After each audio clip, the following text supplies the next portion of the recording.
Yo, what is going on, everybody? It's Juan Solo here with ASQD Gaming, and welcome back to the channel. Thank you all so much for tuning in today, guys. In today's video, we're going to be talking about something a little bit differently today. We're going to be talking about the new sniper game that is going to be coming out later this month called Sniper Ghost Warrior 3. So this is a first-person tactical shooter, a modern-day first-person tactical shooter, similar to Sniper Ghost Warrior 1 and 2. This game releases on April 25th. Okay, so basically I'm going to get into depth here and kind of tell you guys what the game is sort of about and why I'm looking forward to it so much. So the game takes place in a modern day set of conflicts between three factions. And it's basically sort of a civil war in the country of Georgia. And you take control of an American Marine named Jonathan North. And you go into Georgia to find and eliminate these intruders and stuff like that. And then you also share a very dark past. So there's a big backstory with you and these enemies that you actually know them personally. And then you're basically trying to prevent another Cold War. So Sniper Ghost Warrior 3, it's like I said, it's a modern day first-person tactical shooter. And it's an open world. The first two were not set in an open world. They were a lot more of a linear game.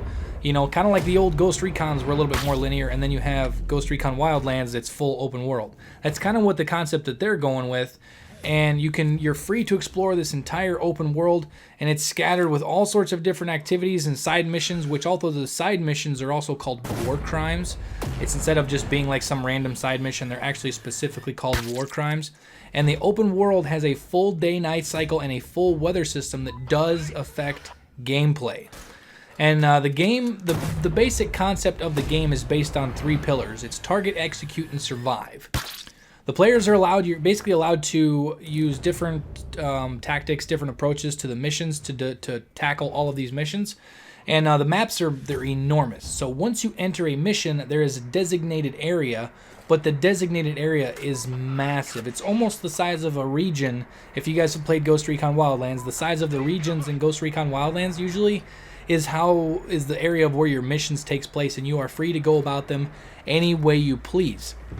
And you can utilize stealth, melee combat skills, and then you can basically do a run and gun style, and then you can do like the gadgets and the sniping how you would in a Sniper Ghost Warrior game, and to do a lot more of a long range engagement. So you can basically play however you want. You can do stealthy, you can do sniping, you can do full guns blazing, go in there and try to kill everybody.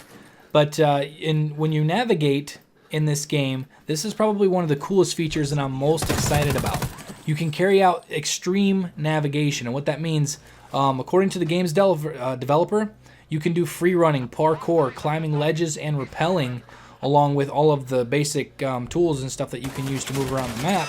So the best way that I could explain this is sort of a first-person Assassin's Creed.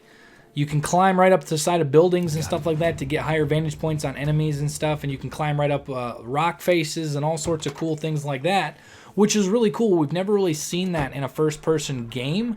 The best way I could kind of also compare it to is Mirror's Edge, how you could climb and do parkour and stuff like that, and it was in a first-person. That's some of the movement that you can do in this game. But then you look at the other side of it, that it's actually a first-person tactical shooter, but that other kind of core movement that's in this game makes it very immersive in the environments that you actually get to play in.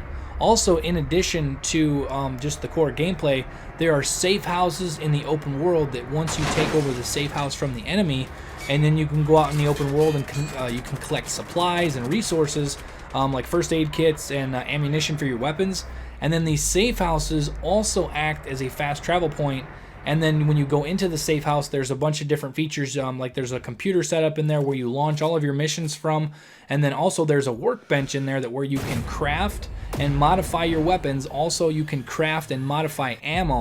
So you can have bullet piercing rounds, and you can have incendiary rounds and all these different types of ammunition, which is really, really cool. It basically makes it so you kind of have the freedom to do any mission the way you want with no boundaries, and in the amount of customization you can do with your weapons and stuff like that is really, really in-depth. Also, on your character, you can rock a primary, a secondary with your sniper rifle, and then you also have a drone. You can wear armor, and all sorts of other stuff, and then also different camouflages and stuff that you can put on your character that will help him blend into the environment more on your mission, so it'll make him a lot easier to accomplish. Last thing real quick I'm going to touch on is the vehicle that is in the game that is kind of like your mobile base.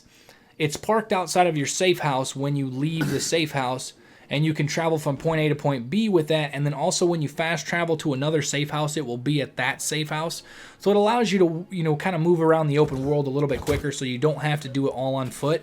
But be aware that when you are out on the roads, if you get close to a base, it's not going to be civilian traffic. It's going to be highly armored vehicles that are going to be your enemy, and if they detect you, you're in trouble. So honestly, I'm really excited about this game. It comes out on April 25th, first-person tactical shooter, and it looks like it's going to be an absolute blast.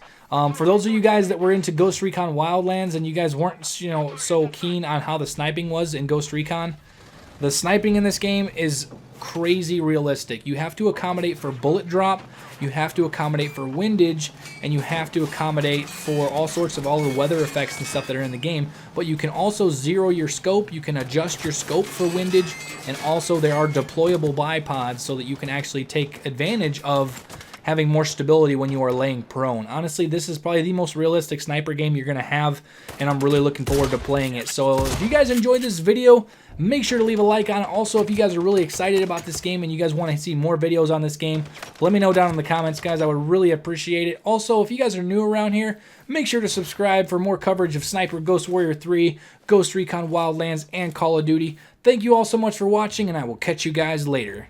Peace out.